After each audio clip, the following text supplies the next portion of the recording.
जो लोग पूजा पाठ करते हैं, दान पुण्य करते हैं, वो लोग बहुत दुखी रहते हैं, और जो लोग कुछ नहीं करते हैं उनकी जिंदगी बहुत ज्यादा सुकून में रहती है। ऐसा क्यों? वीडियो पूरा जरूर देखना। लोग नियम धर्म कर्म से मन से बहुत भक्ति करते हैं, उनके जीवन में बहुत कष्ट है, सबके जीवन में कष्ट है जो भी भक्ति करते हैं। मैं भी ठाकुर जी को मानती हूँ, उनके इर्द गिर्द ही मेरे विचार रहते हैं, लेकिन इतने नियम मैं नहीं पालन कर सकती हूँ। जो थोड़ा होता है वो मैं करती हूँ, लेकिन जो ज्यादा नियम पालन करते हैं इतना कष्ट में रहते हैं, फिर भी उनके साथ तर पर उल्टा होता ही जाता है। तो कहते हैं कि ये सब कर्मों का खेल है, उनके कर्म है, जैसे वो कभी कुछ पिछले जन्म में किया होगा, कभी इस जन्म में किया होगा, उनका फल है उनका दुख। लेकिन मेरे को ये समझ नहीं आता कि जब कर्म करके फल लेना है, कर्म करके फल लेना है, तो वो भक्ति का उसमें क्या योगदान है, वही मेरे को। और जब भगवान कहते हैं कि मेरी आप भक्ति करोगे तो मैं हर चीज से आपको मुक्त कर दूंगा, आपके लिए जीवन आसान कर दूंगा, तो फिर कर्म का दोष कैसे लगेगा, मुझे वो समझ नहीं आता। वाह, सुंदर प्रश्न है, इसलिए ताली बजाओ। सब बैठो, आप लोग अच्छे प्रश्न पूछने चाहिए ऐसे जैसे इन्होंने पूछा। सब बैठो, पहले अगल बगल की बहनें सब बैठाओ। सुनो, इन्होंने पूछा है कि जब कर्म का ही फल भोगना है तो फिर भक्ति करने की क्या जरूरत है। सिंपल ये है। क्यों? सही है। अर्जुन भक्त थे कि नहीं? माइक ले लो, आगे पीछे की मैया बैठ जाओ। अर्जुन भक्त थे कि नहीं? थे ना। लेकिन अर्जुन को भी 12 वर्ष का वनवास जाना पड़ा। 12 साल तक जंगल में रहना कोई सरल काम तो नहीं है। 1 साल अज्ञातवास जंगल में रहना, किसी के दास दासी बन के रहना सरल काम तो नहीं है। जबकि अर्जुन जैसा भक्त कौन होगा? फिर भी उन्हें कष्ट उठाना पड़ा। भगवान राम तो स्वयं भगवान थे, 14 साल का कष्ट। माता सीता तो साक्षात लक्ष्मी थी, फिर भी दर दर की ठोकर जंगल में लकड़ियां काट काट के बच्चों का लव कुश का लालन पालन किया। इसी प्रकार अब आप कहते हैं कि जब हम भक्ति करें तो फिर कर्म ही का फल भोगना है, तो भक्ति का अर्थ क्या? बात ऐसी है बेटा कि कर्म तो अपनी जगह है, कर्म तो हमें भोगनी है, हमें भी भोगना है, आपको भी भोगना है। भक्ति सिर्फ इसलिए की जाती है, इसलिए नहीं की जाती कि भगवान हमें पैसे वाला बना दें, भगवान हमें धन धान्य से भर दें, घर में सब कुछ हो। भक्ति का मतलब पैसा पाना नहीं, भगवान से बेटा बेटी मांगना नहीं। अरे भगवान की भक्ति आपको जो देगी, कोई कर्म में इतनी ताकत नहीं है कि आपको वो दे सके। अब उदाहरण से समझो, विभीषण को लंका का राजा बना दिया, क्या विभीषण का कोई ऐसा कर्म उसे राजा बना सकता था? कर्म अच्छे करता था फिर भी लातें खाता था, रावण लात मार के निकालता था, उसके कर्म का भी उसे दंड मिला। पर भगवान की भक्ति जो की, उस भक्ति का भी फल, कर्मों का फल यदि मिलता है तो भक्ति का फल भी मिलता है। थोड़ा सा देर है। विभीषण को भक्ति का फल मिला। उस कोई व्यक्ति ऐसा कितना कर्म करता कि वो लंका का राजा। भगवान कर्मों के फल को नहीं देखते कि तुमने भक्ति हमारी कितनी की। जब भक्त शरण में चला जाता है तो भगवान भूल जाते हैं कि कितना बड़ा पापी और पतित है, उठा करके राज सिंहासन पर बिठा देते हैं। दूसरा सुग्रीव, सुग्रीव भी लातें खाता था भाई की, दर दर की ठोकर खाता था, उठा के बिठा दिया। तो भगवान बेटा, भगवान जो दे सकते हैं कोई नहीं। इसलिए गलती हम लोगों की है कि हम उम्मीद क्या करते हैं, हे भगवान हम तुम्हारे इतने बड़े भक्त हैं, तुमने हमें बेटा भी नहीं दिया। हे भगवान हम तुम्हारे इतने बड़े भक्त हैं, रहने को घर भी नहीं दिया। हे भगवान तुम्हारे हम इतने बड़े भक्त हैं, हमारा पति नहीं सुनता, बेटा नहीं सुनता। भगवान की भक्ति का मतलब ये नहीं कि तुम्हारा बेटा सुने, तुम्हारी बेटी सुने, तुम्हारा घर बन जाए। जो भाग्य, सुदामा ने सारी जिंदगी गरीबी देखी है, क्या सुदामा से बड़े भक्त आप और हम हैं? क्या हो सकते हैं? नहीं। लेकिन सुदामा से ज्यादा हमारी शिकायतें हैं। सुदामा की तो एक भी नहीं थी, सारी जिंदगी भीख मांगकर गुजारा किया, सारी जिंदगी भगवान की भक्ति की, और मांगने नहीं गए, 4 मुट्ठी चावल अपनी हैसियत के अनुसार देने गए।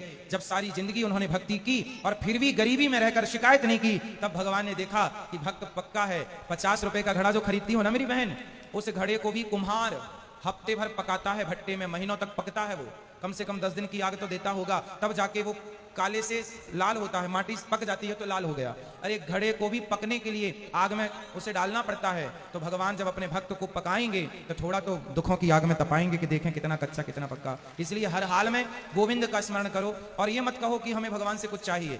लोग कहते हैं कि भगवान के भक्तों को दुख मिलता है। अरे जो भगवान का सच्चा भक्त हो जाएगा उसे पता ही नहीं चलेगा कि दुख क्या चीज है, उसे तो सुख ही मिलेगा। गोपियों को भगवान की याद में रोने में भी सुख था, कैसे कहें हम कि ये दुख था। इसलिए जो हो गया उनका वो दुख तो है ही नहीं। दुख तो वो लोग दुखी हैं जो कोठी बंगलों में रहकर भी जो ईश्वर को भूला पड़ा है, वो सब दुखी हैं। और जो ईश्वर की शरण में है, याद कर रहे हैं, सब सुखी हैं। अब उस सुख को आप दुख मान रहे हैं, वो अलग विषय है। इच्छाएं ज्यादा है ना बेटा आपके अंदर, इसलिए वो इच्छाएं आपको दुखी बनाती रहती। इच्छाएं छोड़ के एक बार शरण में चले जाओ, वो कभी ना पाया होगा आपने जो शरण में जाकर के प्राप्त हो जाएगा। एक बार सच्चे होकर जाना।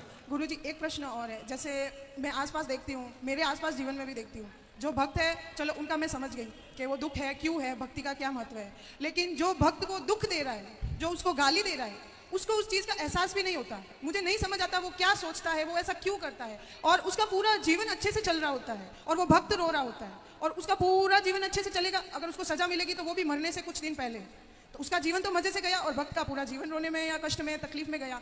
तो फिर उसका भक्ति न करना या करना, उसमें क्या, उसमें अंतर हो गया। फिर वो तो दुख दे के मजे कर रहा है, अंत में 4 दिन भुगत लिया और फिर चल लिया। वो बेचारा भक्त पूरा टाइम रोता रहता है, गाली जो खाता भक्त रहता है। होता है ना बेटा, आप किसी भक्त को जाकर पत्थर मारिए, आप किसी भक्त को जाकर के लाठी और जूते से मारिए, तो मारने वाले की तरफ भक्त जब देखता है ना, तो वो ईश्वर से प्रार्थना करने लगता है, हे भगवान इसने मुझे जूते मारे हैं, हे भगवान इसने मुझे पत्थर और लाठियां मारी हैं, हे भगवान इसे क्षमा कर देना। क्योंकि भगवान बड़े गुस्से में आ जाते हैं जब कोई भक्त को मारता है। पर वो भक्त, आज की कथा सुनी आपने, द्रौपदी के 5 बेटों को मार डाला था अश्वत्थामा ने, और भगवान ने पूछा कि बता क्या करूं इसके साथ। तो द्रौपदी ने क्या कहा, छोड़ दो, छोड़ दो। कोई भक्त यदि बदले की भावना रखे बैठा है तो भक्त हो ही नहीं सकता। भक्त तो ये चाहता है कि इसने गलती की है पर भगवान इस पर क्षमा करना, और भगवान क्षमा करते नहीं है। विभीषण को लात मारा रावण ने, मारा, लात मारा भगवान ने, भगवान को, भक्त को। भगवान ने कहा रावण तुमने मेरी छाती में लात मारे होते ना, मैं तुम्हें माफ कर देता, तुमने भक्त को मारा है इसलिए माफ नहीं, सर्वनाश करूंगा, कर दिया। एक बात बताओ कि जब तक रावण ने विभीषण को लात नहीं मारा तब तक राम जी ने लंका में एक भी बाण छोड़ा हो, एक भी नुकसान किया हो लंका का, तो मुझे बताओ। रावण ने सीता मां को चुराया, जयंत ने सीता मां के चरणों में चोंच मारी थी, तो बाण छोड़ दिया था, त्रैलोक्य में जयंत को बचाने वाला नहीं मिला, चरणों में चोंच मारी थी केवल, और रावण तो पूरी सीता उठाकर ले गया। तो क्या राम जी बाण वहीं से बैठे बैठे ना मार देते, रावण तो मर जाता। लेकिन नहीं, राम जी ने कहा कि रावण भले मेरी पत्नी का हरण किया हो लेकिन मेरे भक्त को रोटी खिलाता है विभीषण को, इसलिए मैं बाल विवाह का नहीं करूंगा। लेकिन जब उस भक्त को लात मारा तो राम जी ने सर्वनाश कर दिया। भगवान कहते हैं तुम मुझे लात मार दो, सह लूंगा, मेरे भक्तों को मारोगे विनाश कर दूंगा। इसलिए मेरी बहन, आप जो कह रही हैं कि भक्तों का अपमान करके लोग मजे से रहते हैं, नहीं, उनको जब मिलेगा ना दंड, भगवान थोड़ा सा देर, God mills grind slow but sure, ईश्वर थोड़ा धीरे चक्की चलाते हैं, पिसता है उनके घर आटा धीरे, पर पिसता जरूर है।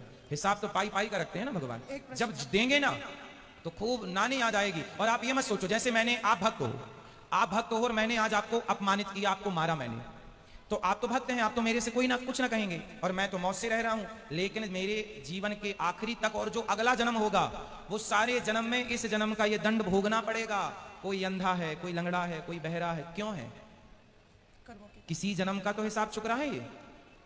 क्यों लोग घिसट घिसट के चल रहे हैं, क्यों चप्पल पांव में ना पहन के हाथ में पहनना पड़ रहा है? ये आज का ही कर्मदंड थोड़ी है, ये किसी ना किसी जन्म का कर्मदंड ही तो भोग रहा है। तो ईश्वर के घर देर है, अंधेर। एक प्रश्न और लास्ट, जैसे भगवान कर्म की सजा देते हैं, उसको सजा मिल रही है, वो पूरा जीवन सजा ले रहा है, लेकिन उसको ये ज्ञात ही नहीं है कि उसको सजा क्यों मिल रही है और वो गाली दे रहा है, तो उस सजा का क्या फायदा? ज्ञान नहीं हो सकता बेटा, ये तुम्हारे और हमारे हाथ में नहीं है, यही तो ईश्वर के हाथ में है।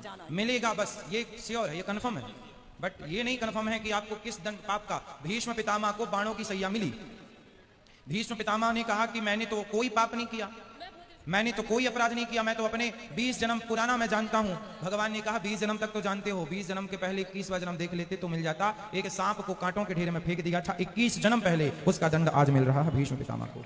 तो हमारी और आपकी सोच, हमारी और आपकी बुद्धि से ईश्वर का न्याय परे है।